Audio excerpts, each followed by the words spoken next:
Events in Realm of the Mad God have been on a decline for the past 6 months. Many people will say that this started during Month of the Mad God Vindication, but if we look at the content of that event, it actually wasn't all that bad. There were 4 dungeon modifiers that later became permanent additions to the game, each of them featuring their own unique mini-boss. There was an entirely new event dungeon, which had exclusive drops that are now just drops from the dungeon modifiers. And it had an event calendar, which is normal for one of the big 3. I think that the main thing that caused people to be disappointed by this event was actually the trailer at the start being really, really bad and not doing a good job of selling the event. Also, the controversial addition of a battle pass. But if you take a step back and look at all the content in the event, it really wasn't awful. It was actually pretty good, I would say, just because of the dungeon modifiers that we got out of it, that are now some of the best dungeon modifiers. There really isn't that much competition for dungeon modifiers, honestly. After that, we got a back to school event, which sounds really boring, and it was very basic. It was just a normal chest event that we're used to, but it did drop Crystals of Fortune, which got a lot of people to run it. I think this was actually a pretty successful event, not bad at all. After that, though, is where we start seeing issues. We had the Act Like a Pirate event, which was almost an exact copy of the Sub-Zero 2 event that we had just before Month of the Mad God, where you'd get 2 types of tokens. One could be exchanged for skins, and the other could be exchanged for untiered items.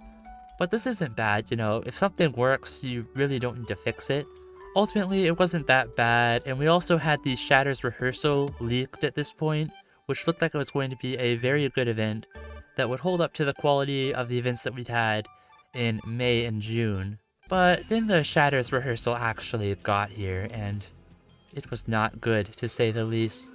The Shatters rehearsal itself was never run by anyone, except for the King, where people wanted to get the rehearsal crown, which never actually dropped until after the event. There was a leaderboard in the main Shatters, which is what took everyone's attention, and you really couldn't compete in that unless you were in a raiding Discord and ran a lot of runs. So most people did not like this one. I definitely did not like it. I actually ranted about it for 9 minutes. You can go see that video after this one, of course. Then we had Halloween. Now Halloween is an event we usually have. It's actually one of the bigger events of the year. People have high expectations for it, and this year it did not meet those expectations at all. There were 2 tokens to collect. One of them was for all the quests, and the other one was exclusively for a campaign to get gravestone skins. And gravestone skins were the only new thing that were added for the Halloween event. Usually there's a new reskin event white or ST set to collect. No one really cares about gravestones, especially the rosy gravestones, which are just the gravestones from Haunted Cemetery. They're not even new assets. As for the quest side of Halloween, there was only the very minimum amount of quests. There were no spin quests, there was enough quests to get one of the sets that were added in 2021, and there were quests to get the old ST sets from previous years. The tokens for these quests also only dropped from the chest events and Totalia, which means that if you missed the Undead Lair chest event at the start of the Halloween events, then you really didn't have a good shot at completing the quests, unless you wanted to farm Totalias in the realm, which was not very interesting. Now, previous Halloweens had a focus on realm clearing, but this one didn't, since it was all the chest events that dropped the loot.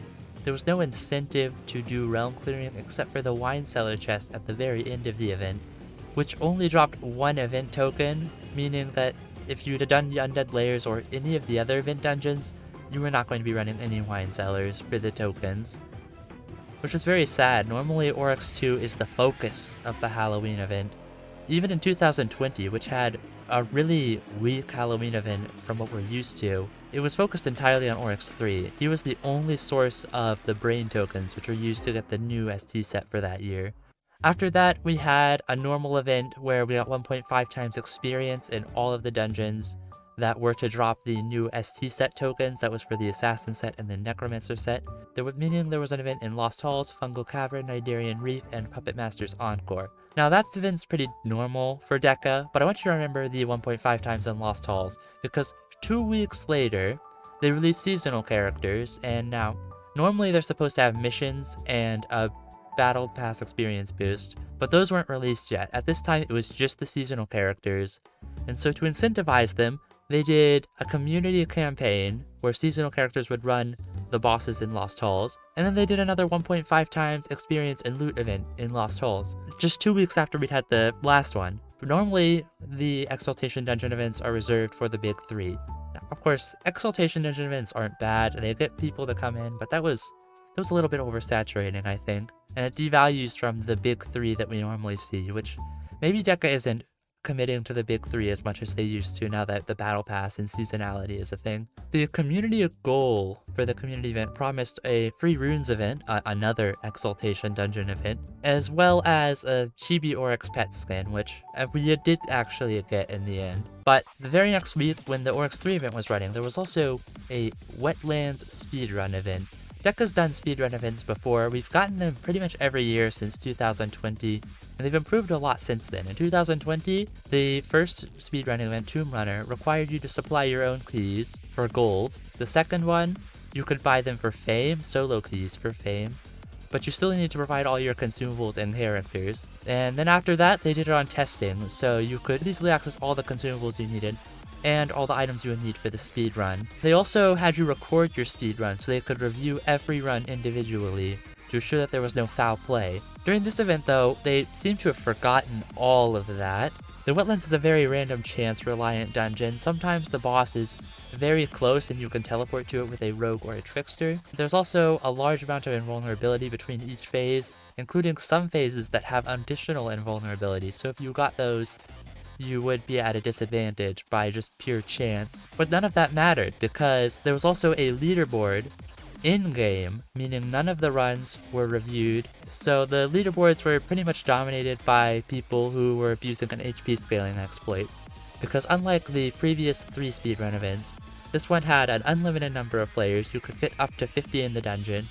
There was also no limitation on the equipment, so you could use anything you wanted. So after the event ended, even though Deca said they might change things to make it better, they just apologized and gave the rewards out to everyone, which was not really a good way to handle it. That kind of is bad for the people who ran the exploit runs. Even though they were exploiting, that was just the only option given the circumstances. And people who saw people exploiting and didn't bother to participate didn't get the rewards because they didn't participate. So overall, that event could have been handled much better. But after that, we get to Oryxmas. That's the event that's currently running right now. And in terms of structure, it's very similar to the Halloween event that we got this year, where there was nothing really new added. We have the bare minimum number of quests, no skin quests again. There's only one type of token to get, and it only drops from chest events and the 2 event gods, Permafrost Lord and Stony the Frost God. So there really isn't much to run in terms of events for the Oryxmas. There are the typical chest events, but they also didn't have a trailer this time, on which normally for the big 3, they have a trailer. Maybe they're not doing that anymore. Maybe the Vindication trailer was so incredibly bad that they're just scared to do another trailer ever again. There was also no event calendar planned, although they did eventually make one after the community asked for it. The Oryxmas event is not very good compared to previous years especially, but we did get missions for the seasonal characters as part of Oryxmas, and these are meant to sort of replace some of the Oryxmas events that we've had previously. Though most of the objectives this season are not very interesting. It's just run dungeons or kill enemies or drink potions. Although the events are getting worse, we do have seasonality now, which should replace some of it. However, I don't think that's really a good excuse to make the events bad, because in previous years, during big events, we'd have campaigns, and these were what are now replaced by the battle pass and missions. So in previous years where we had the campaigns and good events, now we have the battle pass and missions and no good events, which doesn't look very good because the events are not very fun to run. It's just chest and chest and chest. Versus in previous years, there's been a focus on realm clearing in particular. That's not a thing anymore. There's only 2 encounters in the realm that can drop the tokens at all, and they don't drop as much as an Exaltation dungeon would. So although the events don't have to be as good as they used to need to be, thanks to missions and seasonality as a whole, but they could add a skin quest. Come on, the Act Like a Pirate event had a skin quest, then Halloween had none, and Oryxmas had none. But what do you think of the Oryxmas event? Is it good? Is it up to your standards?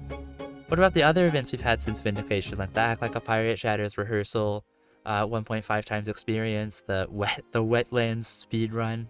I can't imagine anyone like that one though. And what do you hope for the future of events? Do you want to see them just completely removed now that we have missions? Do you want them to be back up to the golden days of 2020? Let me know in the comments, because I'd be interested to hear it. And until next time, this has been Cat Jones, reminding you to play hard and stay safe.